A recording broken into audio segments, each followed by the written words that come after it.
Section 88 where इंटरप्लीडर suit में B instituted. देखिए अब ये सेक्शन 88 इसके साथ हम ऑर्डर 35 को भी पढ़ेंगे, ये दोनों कनेक्टेड हैं। सेक्शन 88 में हमें ये बताया गया इंटरप्लीडर सूट होता क्या और इसका प्रोसीजर कोर्ट में ये कैसे चलता है, वो हमें ऑर्डर 35 में बताया गया। तो इनको हम साथ साथ साथ पढ़ेंगे। देखिए ये इंटरप्लीडर सूट एक ऐसा सूट होता है जिसमें प्लेंटिफ का कोई इंटरेस्ट नहीं होता, उसका इंटरेस्ट सिर्फ इतना होता है कि उसने जो ये सूट फाइल किया है उसकी कॉस्ट वगैरह, जो उसके एक्सपेंसेस वगैरह आए हैं, वो उसको दिलवा दिए जाए। उसका डिफेंडेंट्स के साथ कोई मसला नहीं होता, बल्कि डिफेंडेंट्स का आपस में एडवर्सली वो एक दूसरे से डिस्प्यूट कर रहे होते हैं, वो प्लेंटिफ के साथ उनका कोई डिस्प्यूट नहीं होता, डिफेंडेंट्स का आपस में मसला होता है। तो इस किस्म का सूट जब फाइल किया जाता है तो उसे इंटरप्लीडर सूट कहते हैं, जहां पे डिफेंडेंट्स एक दूसरे के अगेंस्ट प्लीड कर रहे हो, प्लेंटिफ के अगेंस्ट नहीं। Where two or more persons claim adversely to one another, दो या दो से ज्यादा लोग एक दूसरे के अगेंस्ट एडवर्सली क्लेम कर रहे। अब फॉर इंस्टेंस ये एक पेन है, अब दो पर्सन है, वो एक कह रहा है ये पेन मेरा है, दूसरा कह रहा है ये पेन मेरा है, एडवर्सली क्लेम कर रहे हैं ना। अब ये जो दोनों पर्सन है जो ये कह रहे हैं कि पेन मेरा है, वो दोनों डिफेंडेंट्स हैं। प्लेंटिफ चुप करके बाहर बैठा हुआ है, प्लेंटिफ का कोई मसला नहीं है। ये लड़ रहे हैं कौन? डिफेंडेंट्स, कि ये पेन मेरा है, ये पेन मेरा है। ये पेन है किसके पास? ये पेन बेसिकली प्लेंटिफ के पास है। अब प्लेंटिफ ने को पता नहीं लग रहा कि वो ये किसको दे, क्या वो ए पर्सन को दे, डिफेंडेंट ए को दे, या डिफेंडेंट बी को दे, उसको नहीं पता, वो डाउट है उसको। वो क्या करेगा? वो एक सूट फाइल कर देगा, उस सूट को कहेंगे इंटरप्लीडर सूट। अब यहाँ पे प्लेंटिफ तो ये पेन देना चाह रहा है, उसका तो है नहीं, लेकिन देना किसको है, मसला ये है। ये सूट जो फाइल किया गया है इसको इंटरप्लीडर सूट कहेंगे। Where two or more persons claim adversely to one another the same date. अब ये किसी डेट से रिलेटेड मसला है उन डिफेंडेंट्स में। सम ऑफ मनी, किसी रकम का मसला है उनके दरमियान। और अदर प्रॉपर्टी मूवेबल और इमूवेबल, या किसी प्रॉपर्टी से रिलेटेड डिस्प्यूट है किसके दरमियान? डिफेंडेंट्स के दरमियान। तो तीन बातें जहन में रखनी है इंटरप्लीडर सूट के लिए, कोई डेट से रिलेटेड, सम ऑफ मनी से रिलेटेड, या फिर प्रॉपर्टी हो, चाहे मूवेबल चाहे इमूवेबल। डेट से रिलेटेड 10 लाख रुपया प्लेंटिफ ने देना है, लेकिन उसको ये नहीं पता कि वो अब ए को देना है या बी को देना है उसने। अब ये समटाइम्स ऐसे हवाले वगैरह हो जाते हैं ना। फिर उसके अलावा दूसरा कोई अमाउंट है, अब वो किसी भी मद में हो सकती है, वो उसने देनी है, वो देने के लिए तैयार है, लेकिन अब मसला बी सी में है, बी कहता मुझे दो, सी कहता मुझे दो। सेम लाइक प्रॉपर्टी वाली, मूवेबल प्रॉपर्टी की मैंने एग्जांपल आपको पेन की दे दिया, इमूवेबल प्रॉपर्टी का भी इसी तरह। यहाँ पे प्लेंटिफ का कोई इंटरेस्ट नहीं है, he is ready to deliver और पे द अमाउंट, लेकिन किसको देनी है ये मसला है। बहरहाल अब आगे चलते हैं। Where two or more persons claim adversely to one another the same date, एक ही डेट है जो दो पर्सन क्लेम कर रहे हैं। सम ऑफ मनी, वो एक रकम है, दोनों क्लेम करी जा रहे हैं ये मेरा ये मेरी है। और अदर प्रॉपर्टी मूवेबल और इमूवेबल फ्रॉम अनदर पर्सन। अब ये तीसरे बंदे से ये दो या दो से ज्यादा बंदे क्लेम कर रहे हैं। अब वो तीसरा पर्सन कौन है? वो प्लेंटिफ है जो आके सूट फाइल कर देगा कि अदालत डिसाइड कर दे कि ये मैंने किसको देना। माफ कीजिएगा, मेरा गला बड़ा खराब है और 2 दिन से बुखार नहीं उतर रहा, इस वजह से ये मसला चल रहा है। From another person who claims no interest therein other than the charges और कॉस्ट। अब यहाँ पे वही बात कह रहे हैं ना कि ये दोनों पर्सन, दो या दो से ज्यादा पर्सन एडवर्सली क्लेम कर रहे हैं फ्रॉम अ थर्ड पर्सन, जिसका कोई इंटरेस्ट नहीं है इस दावे में, सिवाय इसके कि कॉस्ट और चार्जेस जो भी उसके एक्सपेंसेस हो रहे हैं वो उसको दिलवा दिए जाए, उसके अलावा उसका कोई इंटरेस्ट नहीं है। And who is ready to pay और deliver it to the rightful claimant. और वो पर्सन, वो प्लेंटिफ तैयार भी है कि जी ठीक है, मैं ये रकम अदा करने के लिए तैयार हूं, मैं ये जो प्रॉपर्टी है, चाहे मूवेबल इमूवेबल, मैं देने के लिए तैयार हूँ, लेकिन मुझे पता ही नहीं लग रहा मैं दूं किसको। तो उसने आगे कोर्ट में दावा ही दायर करना ना, ताकि कोर्ट जो भी राइटफुल क्लेमेंट है उसको डिलीवर कर दे और ये मसले से निकल जाएगा। Such other person may institute a suit of interpleader against all the claimants for the purpose of obtaining a decision as to the person to whom the payment or delivery shall be made, and of obtaining indemnity for himself. तो best way तो यही है ना कि वो person जाएगा, जाके अदालत में दावा दायर कर देगा कि जी आप डिसाइड करके जो राइटफुल क्लेमेंट है उसको आप डिलीवर कर दें और मेरा मसला मेरा ख़त्म हो जाएगा इनके साथ। यही इसमें कहा गया। लास्टली इस पूरे सेक्शन को अभी मैं एक दफ़ा कंक्लूड करता हूँ। वे two or more person claim adversely, एक कहता मेरा, दूसरा कहता मेरा, टू वन अनदर, वो एक दूसरे के अगेंस्ट क्लेम कर रहे हैं।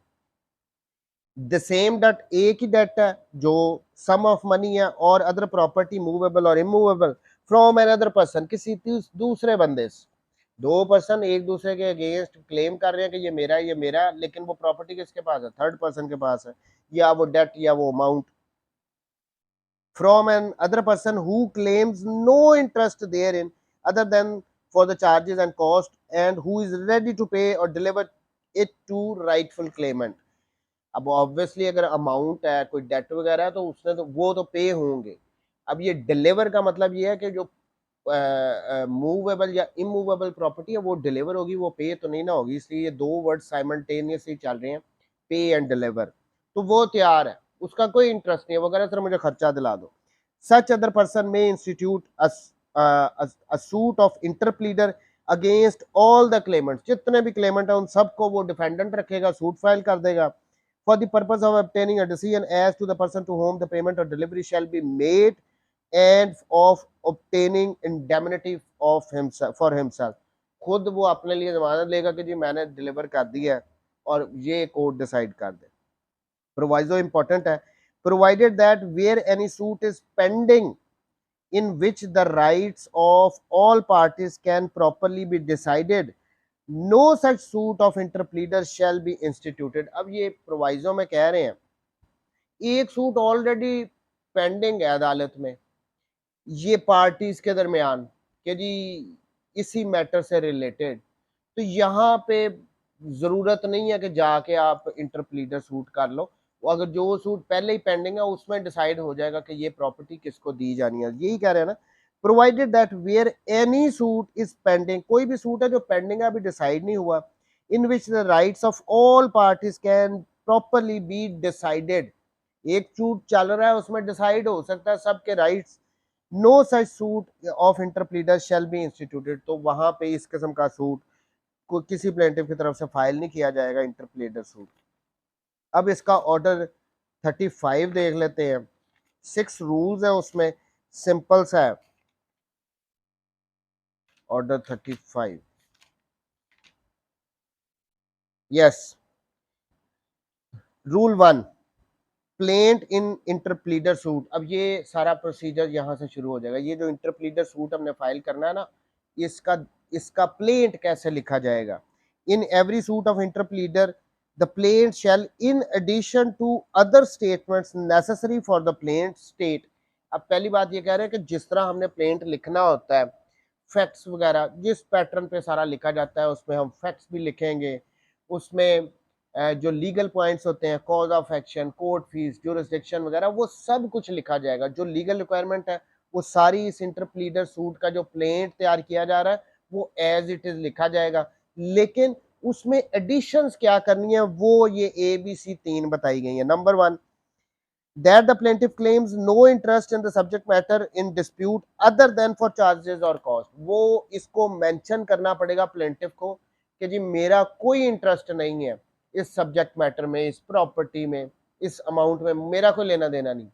मेरा इंटरेस्ट सिर्फ इतना है कि मुझे जी मेरा जो ये मैं सूट फाइल कर रहा हूँ इसकी जो कॉस्ट है या जो इसके एक्सपेंसेस है वो मुझे दे दिए जाए, बाकी देनी किसको है वो कोर्ट डिसाइड कर ले। तो ये इसने मेंशन करना है इंटरप्लीडर सूट में कि मेरा कोई इंटरेस्ट नहीं है प्लेंटिफ ने। B, the claims made by the defendant severally and that there is no collusion between the plaintiff and any of the defendants. अब ये बी में कह रहे हैं that the claim made by the defendant severally, यानी जितने भी defendants हैं वो सेवरली अलग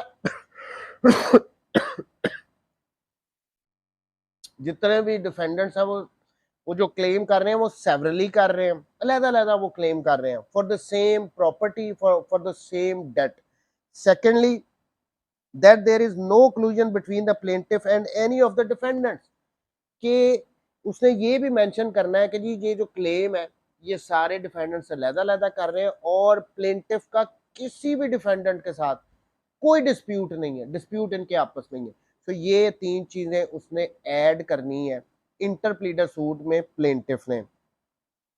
rule 2, payment of thing claimed into court, जो भी पेमेंट वगैरह where the thing claimed is capable, sorry, where the thing claimed is capable of being paid into court or placed in the custody of the court, जहां पे जो कोई एक ऐसी चीज है जिसके रिगार्डिंग ये इंटरप्लीडर सूट फाइल किया जा रहा है उसको कोर्ट में दिया जा सकता है, कोर्ट की कस्टडी में उसको दिया जा सकता है। The plaintiff may be required to so pay or place it before he can be entitled to any order in the suit। असल में कह रहे हैं कि जो अमाउंट वगैरह है या जो कोई भी प्रॉपर्टी है जिसके रिगार्डिंग ये इंटरप्लीडर सूट फाइल किया है तो प्लेंटिफ अगर चाहे वो कोर्ट में जमा करवाई जा सकती है तो कोर्ट में जमा करवा दे, वो अमाउंट भी या वो प्रॉपर्टी कोर्ट में जमा करवा दे और कोर्ट फिर उसके रिगार्डिंग फैसला कर देगी। सिंपल सी है, वो अमाउंट वो कोर्ट में जमा करवा दो या वो जो प्रॉपर्टी है वो कोर्ट में अगर जमा करवाई डिलीवर करवाई जा सकती है, कोर्ट की कस्टडी में दी जा सकती है तो वहां पे दे दो। Sub rule 3, procedure where defendant is suing plaintiff. अब ये बड़ा इंपॉर्टेंट सेक्शन है, रूल है।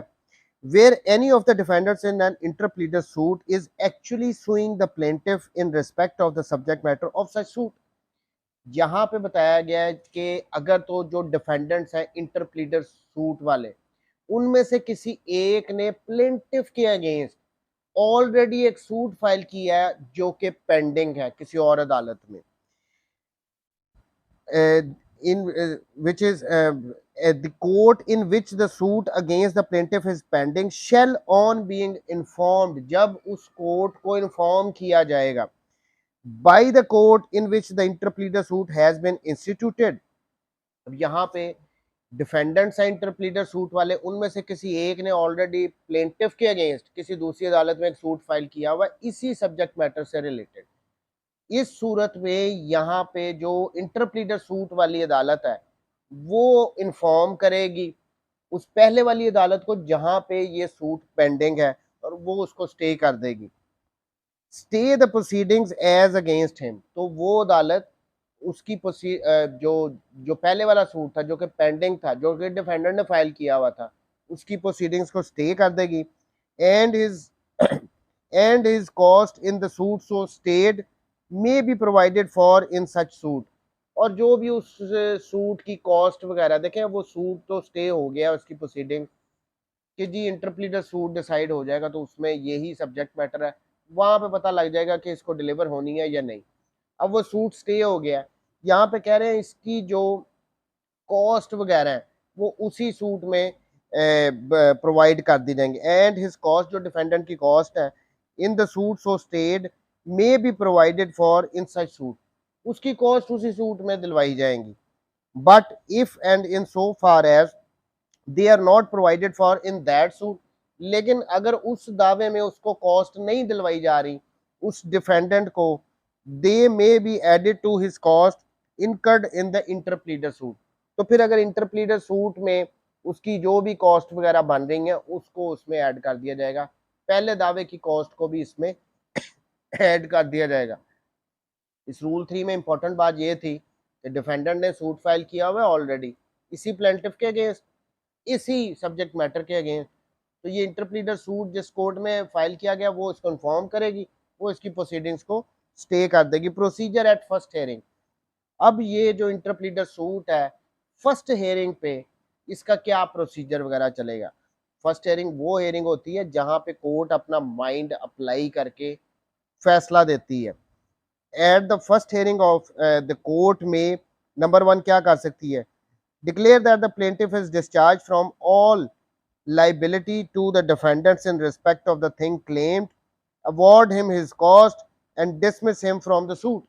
पहली सिचुएशन में कोर्ट ये कर सकती है कि प्लेंटिफ का कोई लेना देना तो था नहीं, उसकी लाइबिलिटीज जो भी हैं उससे उसको डिस्चार्ज कर देगी, सूट में से उसको डिसमिस कर देगी और उसकी जो भी कॉस्ट वगैरह है वो उसको अदा कर दी जाएगी। देखें, प्लेंटिफ ने कहा तो इसमें मसला नहीं था, मसला तो डिफेंडेंट का था, और कोर्ट को अगर ये लग रहा है कि नहीं इसको सूट में रखने का कोई फायदा नहीं है, तो कोर्ट उसकी लाइबिलिटीज को डिस्चार्ज करके उसको अलहदा कर देगी, उसको डिसमिस कर देगी उसकी हद तक कि आप अब इस सूट में नहीं, और उसको उसकी कॉस्ट वगैरह दिलवा देगी। B, if it thinks that justice or convenience so required, retain all parties until the final disposal of the suit। दूसरा ये कह रहे हैं कि अगर कोर्ट चाहे कि नहीं इसको डिस्चार्ज करना जरूरी नहीं है, इसको पार्टी रखना है इस सूट में, तो यहाँ पे वो किसी भी पार्टी को डिस्चार्ज किए बगैर अगर रिक्वायरमेंट हो, कोर्ट को लगता हो इन सब को पार्टी रहना चाहिए, तो फिर वो उनको पार्टी भी रख सकती है जब तक कि सूट फाइनली डिस्पोज ऑफ नहीं हो जाता। Sub rule 2, where the court finds that admissions of the parties or other evidence enable it to do so, it may adjudicate the title to the thing claimed। अब यहाँ पे ये कह रहे हैं कि अगर तो कोई एडमिशंस किसी पार्टीज वगैरह के हो जाए, किसी पार्टीज ने कोई एडमिट कर लिया या जो एविडेंस कोर्ट के सामने है एट द फर्स्ट हियरिंग, तो उसको सामने रखते हुए कोर्ट फैसला भी वहीं पे दे सकती है। सब rule 3, where the admissions of the parties do not enable the court so to adjudicate, it may direct। अब अगर तो फर्स्ट हियरिंग पे जो एडमिशंस वगैरह कोर्ट के सामने किए गए हैं या पहले किए गए थे, कोई एविडेंस वगैरह लाई गई है, उससे कोर्ट फैसला नहीं कर सकती कि जी ये किसको दिलवाई जानी चाहिए डिफेंडेंट्स में से ये प्रॉपर्टी, तो कोर्ट क्या करेगी, जिस तरह नॉर्मल ट्रायल चलता है उसी तरह चलाएगी। Where the admissions of the parties do not enable the court so to adjudicate, it may direct, number 1, that an issue or issues between the parties be framed and tried, issues frame होंगे उसके बाद trial चलेगा।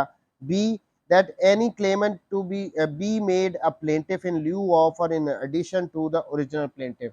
और court फिर ये भी कर सकती है कि किसी डिफेंडेंट को उठा के वो प्लेंटिफ बना दे, प्लेंटिफ्स में एडिशन कर दे, किसी प्लेंटिफ को हटा के उसकी जगह किसी को प्लेंटिफ बना दे, तो इस किस्म की ये भी कर सकती है court.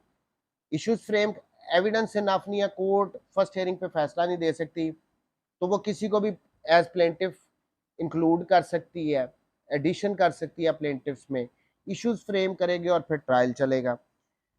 And shall proceed to try the suit in the ordinary manner, फिर जिस तरह आम सूट चलते हैं उसी तरह ये सूट चलेगा, इंटरप्लीडर सूट।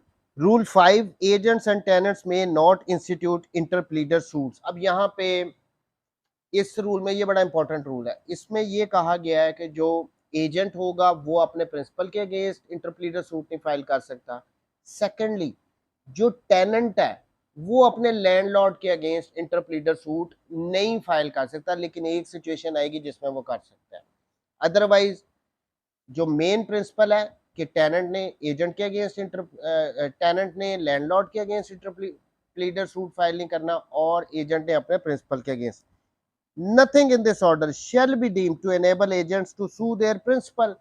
कहते हैं इस ऑर्डर में कुछ भी एनेबल नहीं कर रहा है एक एजेंट को कि वो अपने प्रिंसिपल के अगेंस्ट इंटरप्लीडर सूट फाइल कर दे, और tenant to sue their landlord, या टेनेंट उठ के लैंडलॉर्ड के अगेंस्ट इंटरप्लीडर सूट फाइल कर दे for the purpose of compelling them to interplead with any persons, यानी वो दूसरे किसी पर्सन, देखें एक लैंडलॉर्ड है उसका एक टेनेंट है, अब यहाँ पे एक पर्सन, एक तीसरा पर्सन सी आ गया, उसने आके कहा कि टेनेंट को कि आपने रेंट मुझे देना है, अपने लैंडलॉर्ड को नहीं देना, असल मालिक मैं हूँ, तो यहाँ पे ये टेनेंट इंटरप्लीडर सूट नहीं फाइल कर सकता अपने लैंडलॉर्ड और उस थर्ड पर्सन को डिफेंडेंट रख के।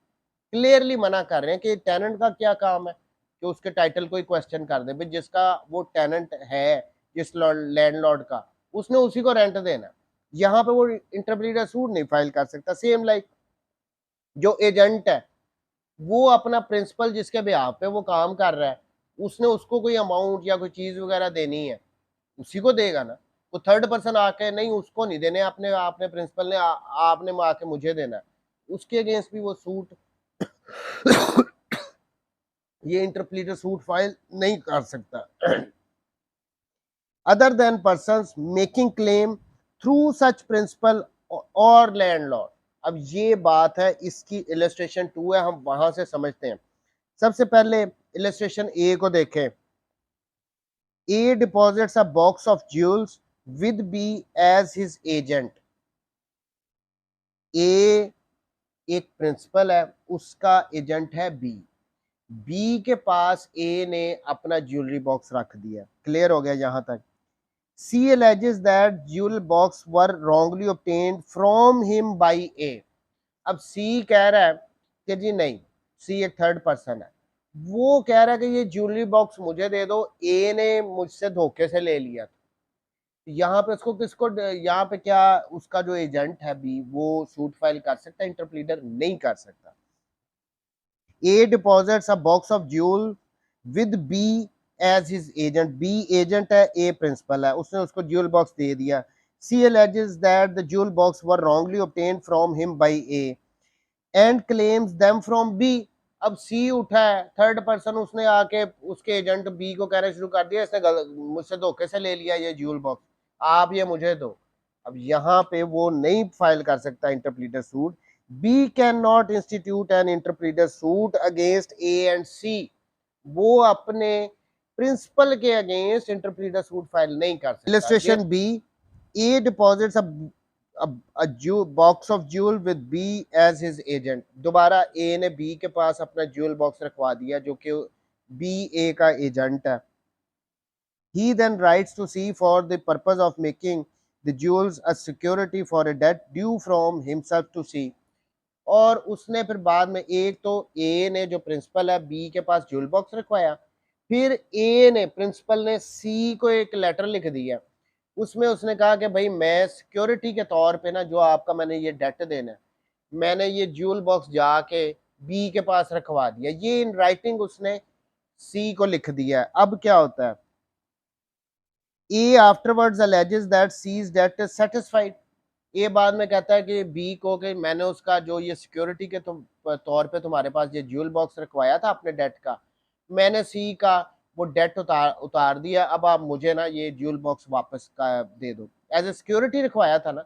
ये अब जाके बी को कह रहा है कि मैंने ये अदा कर दिया अपना डेट, अब आप मुझे ये मेरा ज्वेल बॉक्स दे दो। दूसरी तरफ सी alleges the contrary। सी कहता हो कोई नहीं, मुझे इसने डेट मेरा उतारा, ये झूठ बोल रहा है, ये ज्वेल बॉक्स मुझे दो। यहाँ पे फिर झगड़ा आ गया। अब यहाँ पे ये जो ज्वेल बॉक्स था ये एज ए सिक्योरिटी बी के पास रखवाया गया था, इन राइटिंग भी ए की तरफ से बी को लिखा गया था। फिर अब यहाँ पे इस सिचुएशन में ये कह रहा है जी कि मैंने अपना डेट क्लियर कर दिया, ज्वेल बॉक्स मुझे दो। सी कहता है इसने कोई मुझे अपना डेट क्लियर नहीं किया, बी मुझे दो। अब इस सूरत में both claim the jewels from B। B में institute an interpreter suit against A and C। तो इस सिचुएशन में इलस्ट्रेशन 2 के अकॉर्डिंगली इंटरप्रीटर सूट फाइल किया जा सकता है। देखें यहाँ पे समझने वाली बात है कि जब भी थर्ड पर्सन प्रिंसिपल के थ्रू क्लेम कर रहा है, उस ये लास्ट लाइन जो रूल 5 की थी यही था ना, other than person making claim through such principal और लैंडलॉर्ड। जो थर्ड पर्सन क्लेम कर रहा है वो प्रिंसिपल के थ्रू कर रहा है या उस लैंडलॉर्ड के थ्रू कर रहा है। जब हम पहली इलस्ट्रेशंस देखते हैं उसमें तो वो आगे सीधा ही कही आ रहा है ना, ज्वेल बॉक्स मुझे दे दो, मैं मालिक हूँ, मुझे दो। नहीं, वहां पे ये इंटरप्रीटर सूट नहीं हो सकता, वहां पे एजेंट ड्यूटी बाउंड है, उसने अपने प्रिंसिपल को ही देना। लेकिन दूसरी सिचुएशन ये आ गई कि वो थर्ड पर्सन सी ज्वेल बॉक्स क्लेम कर रहा था थ्रू उसके प्रिंसिपल ए, यहां पे फिर वो सूट फाइल कर सकता। तो ये समझने वाली बात थी। अब उसने इन राइटिंग भी दिया हुआ था, सिक्योरिटी के तौर पे मैंने वहां पे रखवा दिया है, डेट उसने क्लियर नहीं किया, तो उसके थ्रू वो क्लेम कर रहा है, ये थर्ड पर्सन। इस सिचुएशन में सूट फाइल किया जा सकता है इंटरप्लीडर का। 6 charge of plaintiffs' cost. Where the suit is properly instituted, the court may provide for the cost of the original plaintiff by giving him a charge on the thing claimed or in some other effectual way. तो obviously जो भी plaintiff है उसने इंटरप्लीडर suit file किया तो court उसको, अगर उसने ड्यूली इंस्टीट्यूट किया है तो जितनी भी उसकी कॉस्ट वगैरह एक्सपेंसेस वगैरह जो बन रहे हैं वो कोर्ट उसको दिलवाएगी, जिस तरह भी कोर्ट ने दिलवाना हो सकता है। अगर वो अमाउंट हो तो कोर्ट, अगर वो पार्टीज नहीं पे कर रही तो कोर्ट कहे कि जो आपने पेमेंट की है ना उसमें से अपनी कॉस्ट डिडक्ट करके बाकी जमा करवा दो, तो कॉस्ट प्लेंटिफ को दिलवाई जाएगी। ये था इंटरप्लीडर सूट।